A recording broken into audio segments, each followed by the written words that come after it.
सर्वे किए, सातों सर्वे में आपका नंबर 1 है, आप अपना बैठना।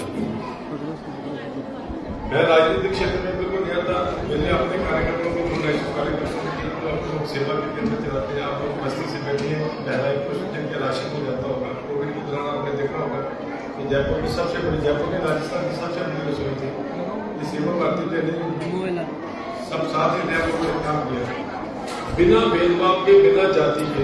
हमने सिर्फ ये देखा कि ये इंसान है, इस ईश्वर को जिस पृथ्वी में बनाया है उसी ने हमको बनाया। अगर हमारी आवाज के ऊपर वैसा करता होगा तो 2.5 महीने तक वो किचन चले। और भी जो सेवा का काम हमको मेरे ख्याल में कोविड में कम से कम 15 से 16 डेड बॉडीज को हम अपनी एम्बुलेंस से लेकर संस्कार भी करवाया होगा। जैसे हमको किसी की सूचना मिलती थी एम्बुलेंस भेजते थे। तो उस सेवा का फल ये मिला कि मेरे को भारतीय जनता पार्टी के प्रदेश नेतृत्व और राष्ट्रीय नेतृत्व में ये सोचा कि एक सेवा भावी व्यक्ति है, इसको अगर हम बड़ी पोस्ट दे देंगे तो जो इसके सेवा के काम थोड़े चलते हैं तो सेवा के काम ज्यादा हो जाएंगे, पार्टी ऐसे ही विकसित हो जाती है।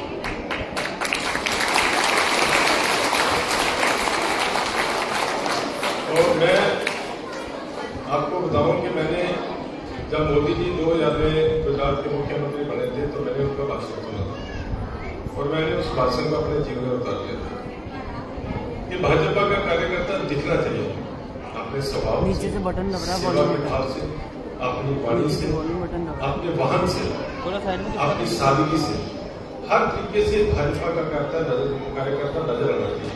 और आप देखिए कि वो 15 साल मुख्यमंत्री रहने के बाद उन्होंने जितनी तनख्वाह के पैसे थे वो सारे के सारे वहां के कर्मचारी थे, सचिवालय के, उनके परिवार की बच्चों की शिक्षा और राशन और शादी उनके वहां देगी दिन चलेगा। इंसान जो अच्छे कर्म करता है, नेक जिससे काम करता है, वो आगे चलता जाता है। और आगे इसलिए चलता है कि भगवान का रथ उसके साथ चलता है। तो सेवा को मैंने अपना केंद्र बनाया और संगठन ने मेरे को आपकी सेवा का बड़ा मौका दिया। अब मेरे 3 मुद्दे मैंने यहाँ पे उठाने जो बड़ी नजदीकी से मैंने देखे। एक तो कच्ची बस्तियों में मैं शुरू से जाता रहूँ, मगर मैंने कभी कभी जाने का मौका मिलता है, इन दोनों को रेकॉर्ड किया हूँ। 2.5-3 फुट की गलियां और राजस्थान की सबसे बड़ी कच्ची बस्ती और मेरी मैं ये सोचता हूँ कि अगर इस बस्ती का सुधार करने का भगवान ने मेरे को सोच दिया तो मैं क्यों कहूँ। 2.5-3 फुट की गलियां और कभी उन लोगों ने 60 साल से वहीं रह रहे हैं, कभी उन्होंने सूरज की रोशनी देखी, कभी आसमान देखी। मैं देखता हूँ पीछे किलो के ऊपर बच्चे क्रिकेट खेलते हैं, वो ऐसी क्रिकेट खेलते हैं कि वहीं से धोनी और गोली निकले और धोनी पहला काम यह है कि बिना कांग्रेस सरकार की मदद से कच्ची बस्ती का उद्धार किया। और मैंने आपको बताते हुए मैंने ये संकल्प ले लिया कि अगर ये कच्ची बस्ती का काम नहीं कर सका, जो मेरे जीवन का सपना मैं 30 साल से सोचता था, हर सरकार का जो चुनाव होता था एमएलए को मैं कहता इस कच्ची बस्ती का उद्धार करूंगी। अब उनकी मजबूरियां रहती होंगी, सेंटर में कोई सरकार, प्रदेश में कोई सरकार, और भी विधायक के बहुत काम होते हैं। मैंने तो लक्ष्य ये रखा कि सबसे पहले जवाहर नगर की कच्ची बस्ती को अपलोड करना और वहीं लोगों को काम करना। और अभी बहुत गोल्डन पीरियड है कि ऊपर मोदी जी की सरकार है और राजस्थान में भी मोदी जी की सरकार बनने वाली है। क्योंकि जो सर्वे आया है उसमें आज की डेट में फलोदी का एक सट्टा बाजार है, उसका सचिव बहुत एक्यूरेट होता है। उन्होंने बताया है कि 135 सीटें भाजपा की यहाँ पर पाकिस्तान में बाकी के सर्वे 150 बता रहे हैं, तो उन्होंने 135 सीटें राजस्थान में सरकार बनने जा रही है। अगर आपने अपना विधायक नहीं बनाया तो जो विकास का काम है। और मैं आपको विश्वास दिलाता हूं कि मेरा पहला काम ये होगा कि विधायक बनते हैं कि इस काम के लिए रखना, और जो भी सरकार का मुखिया होगा उसके ये कहूंगा कि मैं विधानसभा में चुन के आऊँ। मेरी जो 3 मांगे हैं, एक तो ये गोविंद मार्ग का उद्धार कर दो जहाँ 24 घंटे जाम लगा रहता है। किसी ने अपने रिश्तेदार को, बहन भाई को SMS लेके जाना तो जाम, एम्बुलेंस रास्ते में फंसी थी, कई लोगों की जाम भी जान लगी जाती। अगर कोई दुर्घटना घट गई, कहीं आग लगी तो फायर ब्रिगेड की गाड़ियों को मैंने जाम में लगती हुई देखा। और महीने के 20 सेक्शन 20 जाने इस गोविंद मार्ग का एलिवेटेड रोड के नारायण से सर्किल से लेकर सर्वा मोड़ तक डबल रोड क्योंकि जो लाइफ लाइन का दर्शन करते इन लोगों को भी ऑक्सीजन होने दुनिया सन 65 में जो नेशनल हाईवे बना गोविंद बचाओ जिस गोविंद मार्ग से आप आए हैं ये सन 65 में बना था उस समय जहाँ पे आबादी नाम आबादी सारी पर होते थे मगर सन 65 से लेकर आज तक ये नेशनल हाईवे बना हुआ किसी ने सोचा लोग इसको शिफ्ट किया। तीसरा आगरा रोड के ऊपर इकोलॉजिकल जोन है लोगों के पास पट्टे नहीं है हजारों मकान बन गए और वो भी सेंटर और राज्य सरकार करेगी और आपका विधायक होगा तब जाके उसका निस्तारण होगा। ये 3 मुद्दे मेन है ये अगर हो जाते हैं तो 80% विधानसभा का काम हो जाता है। बाकी के काम तो टेलीफोन के ऊपर बैठे बैठे विधायक के अंदर इतना दम होना चाहिए कि वो फोन भी करवा देता है। 3 मूल समस्या है और आपसे यही निवेदन है कि आपने पूरी ताकत से मतदान करना है। देखिए ये 4 दिन जो लास्ट के हैं इसको खत्म की रात होते हैं क्योंकि छोटे छोटे प्रलोभन देके वो बस्ती में चले जाते हैं और लोग उस प्रलोभन में फंस जाते हैं।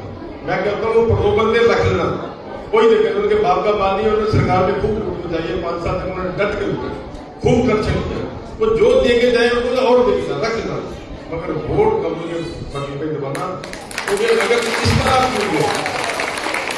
इस पर आप चूके तो एक बस्ती का जो सपना आप सोचते ना कि पट्टे मिल जाए पक्के मकान में कारण कि मोदी जी ने लाखों मकान गरीब लोगों को बना के दिया रोज देखते हो टीवी में तो अपने दर्शन के विधानसभा में क्यों नहीं जहां भी होगा आप ताकत लगा दीजिए।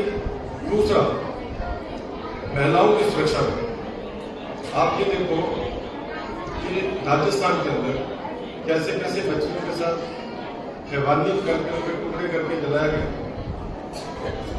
और 8,000 केस पिछले साल मर्डर के और महिलाओं के साथ हैवानियत के ये 8,000 केस 4 साल के अंदर जो महिलाओं के साथ हुए जिसमें नाम मात्र के 10% अपराधियों की सजा हुई थी बाकी सारे छूटे और इनके मंत्री क्या कहते हैं जो सरकार के सेक्रेटरी के मुख्यमंत्री के पास जाते हैं कि ये तो मर्दों का प्रदेश है ऐसी चीजें होती लानत है ऐसी सरकार को डूब मरने वाली बात है कि 80 साल का मंत्री और सरकार के दूसरे नंबर का मंत्री ये कहता है कि ये कितने घाटे तो आम बात है क्योंकि मर्दों का प्रदेश है राजस्थान तो इस सरकार से अपने को छुटकारा पाना है बहुत ही भ्रष्ट और कमी सरकार है। मैं आपसे ये निवेदन करूंगा कि 3-4 दिन आप सब सक्रिय हो जितनी भी महिलाएं पहले बैठी है सभी बहुत एक्टिव है हर विषय को हर चीज को समझो आप एक्टिव हो जाओ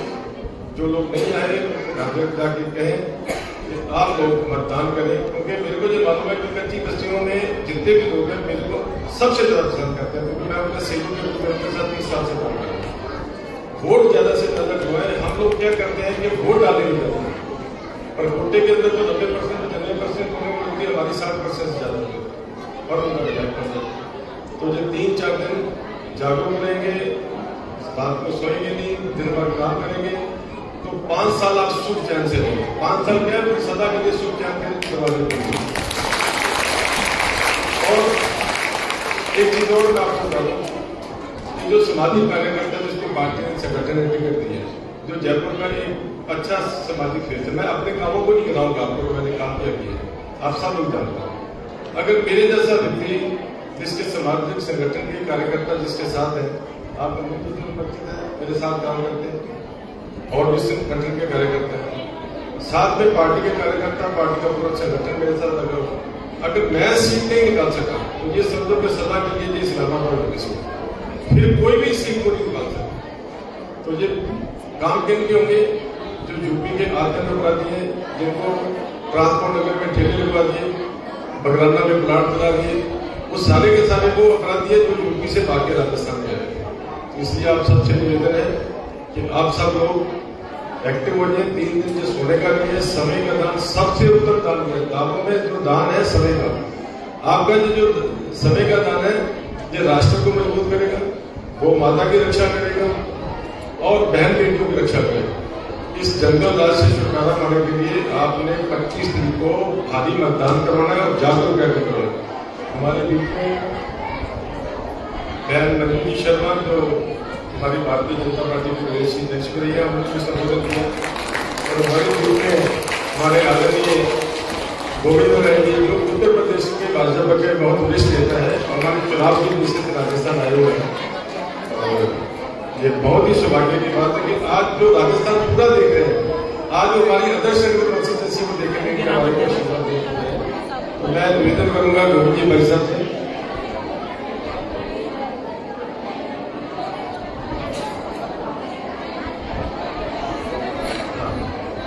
तो मंच पर जो बहनें बैठी हैं, मैं क्योंकि मेरे पास समय का भी अभाव है और क्या होता है जब प्रत्याशी जब चुनाव लड़ता है तो उसको रात में भगना पड़ता है। सवेरे 7 बजे से लेकर रात के 2-2:30 बजे तक दिनचर्या भगने की रहती है। तो जो भी मंच पे बैठे हैं उनको मैं प्रणाम करता हूँ, उनका धन्यवाद करता हूँ कि वो अपने कीमती समय से देके हमारे क्षेत्र के कार्यकर्ताओं को संबोधन किया। बहुत बहुत धन्यवाद। जय हिंद, जय भारत। धन्यवाद आदरणीय रवि जी भाई साहब। एक बार जोरदार उद्घोष लगाएंगे, भारत माता की, भारत माता की। सभी संकल्प की मुट्ठी को ऐसे बांधते हुए मैं बोलूंगा वंदे, आप लोगों को बोलना है मातरम, वंदे वंदे। कल माननीय प्रधानमंत्री जी का कार्यक्रम है, आप सभी को अभी यहां से उसके आमंत्रण पत्र प्राप्त होंगे। पीले चावल बांटते हुए हमें अपने अपने क्षेत्र में सभी को आमंत्रित करना है। कल 4 बजे इस पूरी दुनिया के जननायक माननीय यशस्वी प्रधानमंत्री नरेंद्र मोदी जी को देखने का अवसर हम सबको मिलने वाला है। आप लोग चलेंगे? तैयार हैं? उधर से कम आवाज आ रही है, पीछे पीछे वाले तैयार हैं? तो फिर से एक बार उद्घोष लगाइए, भारत माता की, भारत माता की। हमारे बीच में उत्तर प्रदेश से पूरे राजस्थान के चुनाव, जो 200 विधानसभाओं पर चुनाव हो रहा है, उसको संभालने के लिए पूरा जो हमारा हेडक्वार्टर है उसके जो मुख्यालय के प्रभारी हैं आदरणीय गोविंद शुक्ला जी पधारे हुए हैं। हम सबका सौभाग्य है, अभी वो प्रमुख कार्यकर्ताओं की बैठक लेने आए थे। आप वहां विधायक और एमएलसी हैं और पार्टी के प्रदेश के महामंत्री भी हैं। मैं आदरणीय भाई साहब को आमंत्रित करता हूं, यहाँ जो ये कार्यकर्ता शक्ति बैठी है, पिछले अनेक साल से इनके बीच में श्री रवि नैयर जी सेवा के कामों के लिए जा रहे हैं। आप लोगों के बच्चों की शिक्षा की बात हो, चाहे अन्य कोई सेवा के काम हो, पिछले 10 से अधिक वर्षों से आपका जुड़ाव सीधे रवि नैयर जी के साथ है।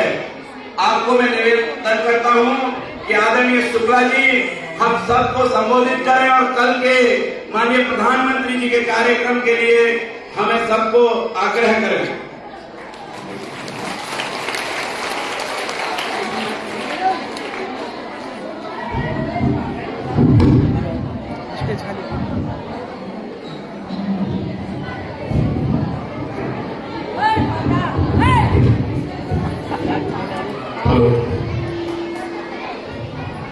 आज के इस कार्यक्रम में उपस्थित आदरणीय मंजू शर्मा जी, सबके बीच में आदरणीय नीतू जी, और गुजरात से यहाँ पर पधारी हमारी बहन, गुजरात प्रदेश की वरिष्ठ नेता, महिला मोर्चा की राष्ट्रीय उपाध्यक्ष पूर्व महापौर आदरणीय ज्योति पांडे।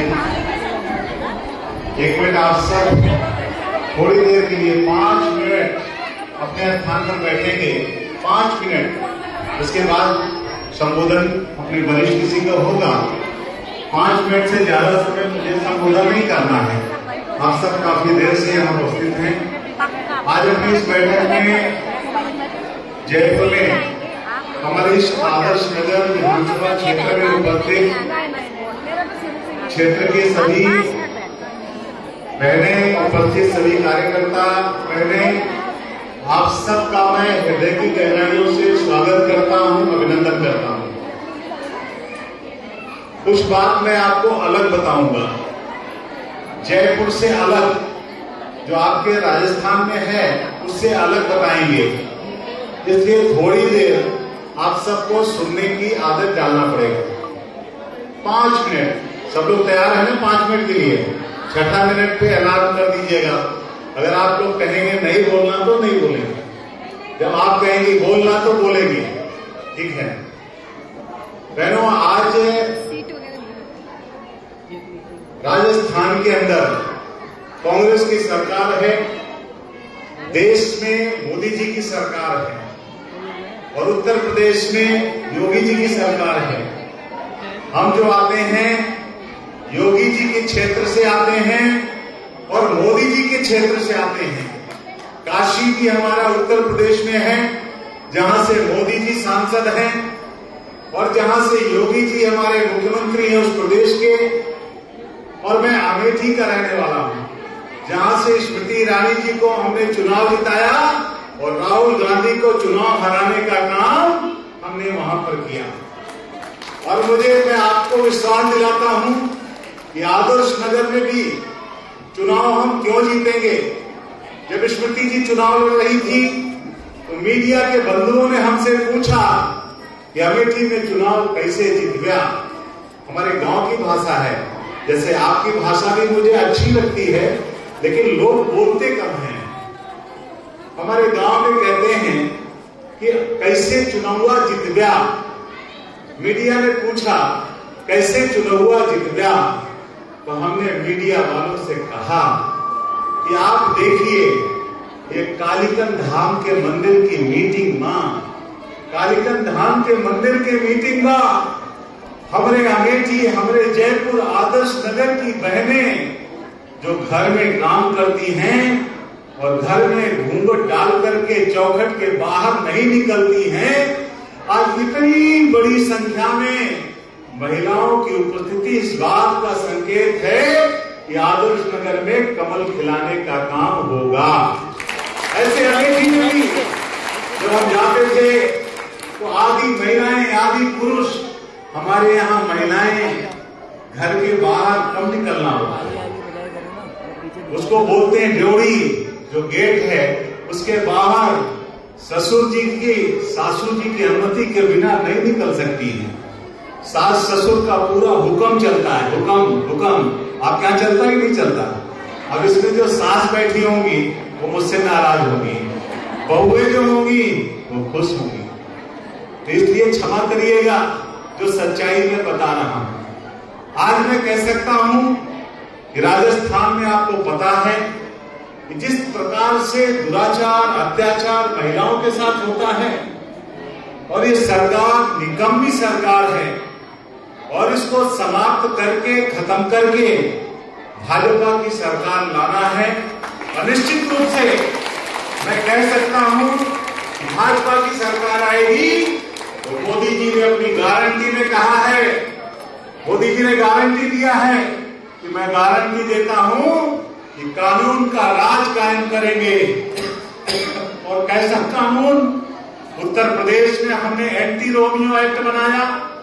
एंटी रोमियो में क्या था कि कोई महिला कोई लड़की के साथ कोई दुपट्टा अगर खींचता तो 24 घंटे में यमराज उसको अगले चौराहे पर मना जाते हैं और वह जो दुपट्टा खींचने वाला व्यक्ति है वो अपने टांगों पर चल करके जेल में नहीं जाता है, वो पहले अस्पताल जाता है, क्योंकि दोनों टांगों में पुलिस की गोलियां प्रवेश करती हैं।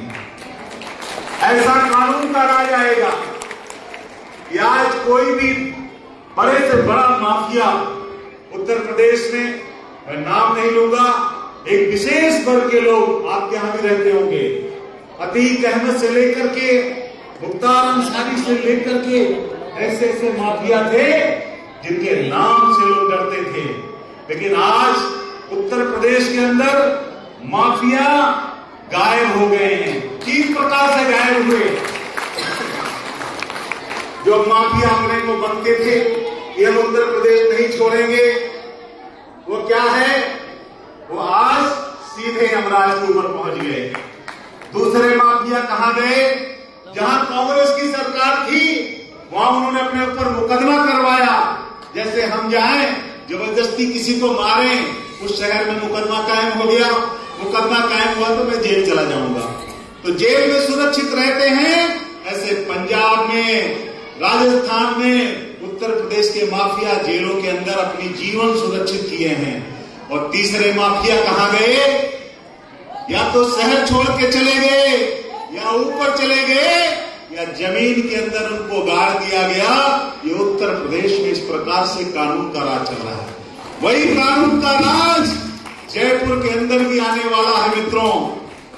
कोई भी माफिया, कोई भी अपराधी बच नहीं सकता है। ऐसी सरकार बना करके देंगे। और हमारे योगी जी आपके जयपुर में, आज आमेर में हैं, लगातार घूम रहे हैं। और मैं कह सकता हूं कि आज जो हालत है ये बीजेपी सरकार बनने के बाद हुई है। आप गांव से जुड़ी हैं, गरीब परिवारों से भी जुड़े लोग हैं, बड़े परिवारों के भी लोग हैं। गैस की कितनी बड़ी समस्या थी कि नहीं थी 2014 में? पहले गैस कौन सी? खाना बनाने वाली। और मोदी जी जब आए तो गैस लोगों को मिलने लगा। तो गैस मिलने लगा तो कांग्रेसी कहने लगे कि गैस महंगी है। गैस मिले तो महंगी सस्ती तो जो सरकार होगी वो देती है। आज हमारी सरकार ने कहा है कि हम 450 रुपए में गैस देंगे। इसकी गारंटी देते हैं। गारंटी कौन देता है? मोदी। गारंटी कौन देता है? मोदी देते हैं। और मोदी की गारंटी का मतलब आप समझते हैं? मोदी ने कहा था कि अयोध्या में राम मंदिर बनेगा। जनवरी 22 में, इसी 24वें जनवरी में अयोध्या में भव्य मंदिर बनने जा रहा है। सैकड़ों साल से वहां पर मंदिर में दूसरों का कब्जा था। रामलला की सिर्फ पूजा होती थी। बाबर ने उसने अस्थायी कब्जा किया था। आज भगवान राम का भव्य मंदिर बनेगा और आप सब भी आएंगे और लखनऊ और अयोध्या में हम आपका स्वागत करेंगे। यह मोदी की गारंटी है। ये अशोक गहलोत की गारंटी नहीं है कि जो लाल डायरी निकलेगा भ्रष्टाचार निकलेगा।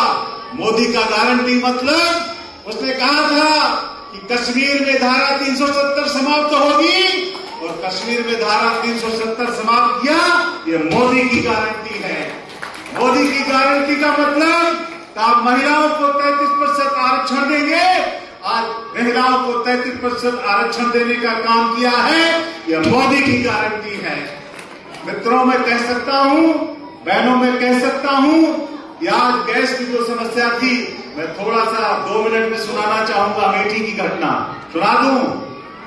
अगर आप कहें नहीं तो 5 मिनट हो गया, मैं बंद करूंगा। सुना दें? अमेठी में क्या हाल था? राहुल गांधी, सोनिया गांधी, जितने भी गांधी हैं अमेठी से चुनाव लड़ते रहे।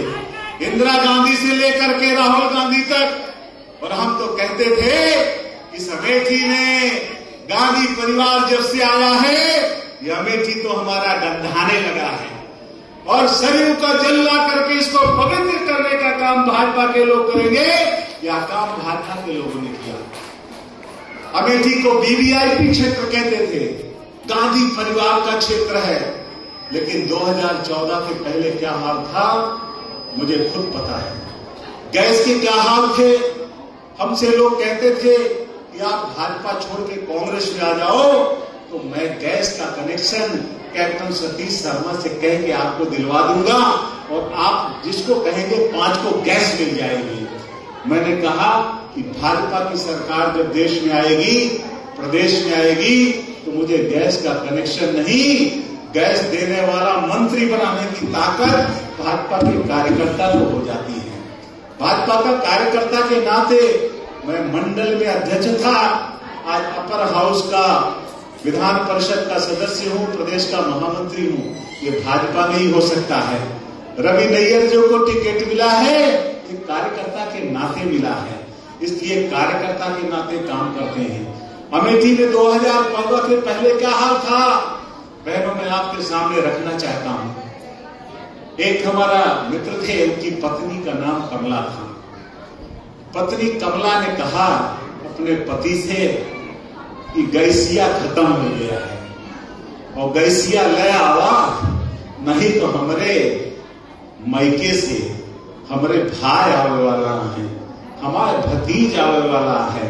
वो का हम कैसे चाय पियो गए और बदनामी अलग हुए। कि इनके घरे में गैस सिलेंडर है नहीं ना। उनके पति ब्रजमोहन जी साइकिल निकालें, गैस के खाली सिलेंडर लें, साइकिल पे सिलेंडर कैरियर पे लादें, समझ में आ रहा है ना, लादें, ओका रबड़ चढ़ाई के प्लास्टिक के रबड़ से रस्सी से बांधें और 8 किलोमीटर साइकिल चलाए के ब्रजमोहन चाचा सरदार गैस एजेंसी अमेठी पहुंचे तो गैस एजेंसी का शटर बंद रहन, वहां कोनो पेड़ नहीं रहन, बबूरे के पेड़, नीमी के पेड़ थोड़े बहुत रहे तो देखें तो लाइन लंबी लग गई। कितनी लंबी लाइन, यही दुकान से लेके ऐसे ऐसे घूमत जहां जहां जगह रही, छाया रही, गैस सिलेंडर लेके साइकिल लेके खड़ा हो गए। देखें कि 100-150 मनई लाग गए लाइन में। तो थोड़ी देर 1 घंटा बाद शटर खुला। शटर खुले के बाद ना 15-20 जने का गैस का कनेक्शन मिला, गैस भरी हुई मिली, पैसा जमा कराए दे, तो साइकिल खड़ी करके उन्होंने अपन सिलेंडर उतार ले। अब 2 घंटा लाइन में खड़ा गैस मिले का नंबर ही नहीं आवा। गोड़ पिराएगा, गोड़ माने पैर, गोड़ पिराएगा, खड़े खड़े बेचारे तो सिलेंडर पे बैठ गए। 1 घंटा बाद वहां एक इतना बड़ा बोर्ड लागवा, ओमा लागवा कि गैस खत्म है, अगले बिट्ठे का फिर माने बृहस्पतिवार का फिर गैस मिलने की संभावना है। बेचारे क्या करें, गैस पे बैठे बैठे मुंह झुराए गवा, बिना खाए पिए सवेरे से आए 8 बजे से 12 बजे तक लाइन लगाए रहे, बैठे बैठे पेट में गैस भरी, खाली सिलेंडर उठाए, गैस नहीं मिला। उड़ के देखें पीछे तो कांग्रेस के सरकार साइकिल चोर उनके साइकिल चोरी कर गए हैं। अब न साइकिल मिली न गैस सिलेंडर मिला, सिलेंडर कांधे में लादे अल्लाह के आए घरे तो कमला पूछी गैसिया मिली का, कहे ये दैजार के नाती कांग्रेस सरकार सपा सरकार यहाँ गैस नहीं मिली, ये सरकार चली जाए तो भले है। वो सरकार 2014 से पहले हमने देखी है जो गैस की लाइन लगानी पड़ती थी। आज मोदी जी की सरकार में मैं कह सकता हूँ देश में 18 करोड़ परिवारों को मुफ्त गैस सिलेंडर देने का काम किया है तो मोदी जी ने दिया है, मोदी जी के कारण हुआ है, ये मोदी की गारंटी है। मैं कह सकता हूँ कि शौचालय आपके घर में बना रहा होगा, शौचालय आपके घर में रहा होगा, शहर में, गांव में शौचालय नहीं हुआ करता था। आज गांव में भी घर घर शौचालय देने का काम किया है तो मोदी सरकार ने किया है। आज मैं कह सकता हूँ 24 घंटे बिजली भी देने का काम कर रही है तो मोदी सरकार दे रही है। ये तो भ्रष्टाचार बेरोजगारी बढ़ा रहे हैं। लेकिन मैं कहना चाहूंगा कि आप यहाँ पर होने वाले वोट के दिन हमारे आदर्श नगर से हम सबके प्रत्याशी आदरणीय रवि जी नैयर जी चुनाव लड़ रहे हैं। सारी बहनें सवेरे उठ करके 7 बजे से वोट पड़ेगा, 7 बजे हम अपने घर में ताला बंद करेंगे, घर के सारे वोट लेकर के और समूह बना करके घरों में वोट डालने जाएंगे। इतना ही निवेदन करते हुए मैं अपनी बात को समाप्त करता हूँ। बोलिए भारत माता की, भारत माता की। धन्यवाद भाई साहब। कार्यक्रम लगभग पूरा हो रहा है। आपको बाहर भोजन की व्यवस्था रहेगी और कल आप लोग जिन जिन के माध्यम से आए हैं उन्हीं से संपर्क कर लेंगे। आपके यहाँ 3 बजे बसों की व्यवस्था रहेगी। उन बसों के माध्यम से माननीय मोदी जी के कार्यक्रम में हम सबको आना है। अपने साथ कम से कम 5 लोगों को साथ में लेके आना है। आप लोगों को जितनी बसें चाहिएगी वो सारी मिलेंगी। वहां पर जलपान की व्यवस्था भी रहेगी। आज के इस कार्यक्रम में जिनका संयोजन रहा, जिन्होंने सब जगह संपर्क करके इतनी बड़ी मातृशक्ति को इकट्ठा किया, ऐसे मेरे छोटे भाई अनिल कुमार सैनी जी आपके बीच में उपस्थित है। एक बार मंच पर आ जाएं। आप संघ के प्रचारक रहे और सेवा भारती के माध्यम से अनेक सेवा के माध्यम से कामों को करते हैं। बहन संजना अग्रवाल जी यहाँ मंच पर हैं, सेवा भारती की कार्यकर्ती हैं और आप सब लोगों के साथ संयोजन जिन्होंने किया है। भाई गिरिराज शर्मा जी जो जवाहर नगर से सेवा वस्तुओं में काम करते हैं, उनका भी बहुत बहुत अभिनंदन है। और अब हम बाहर भोजन ले सकेंगे। कार्यक्रम औपचारिक रूप से पूर्ण होता है।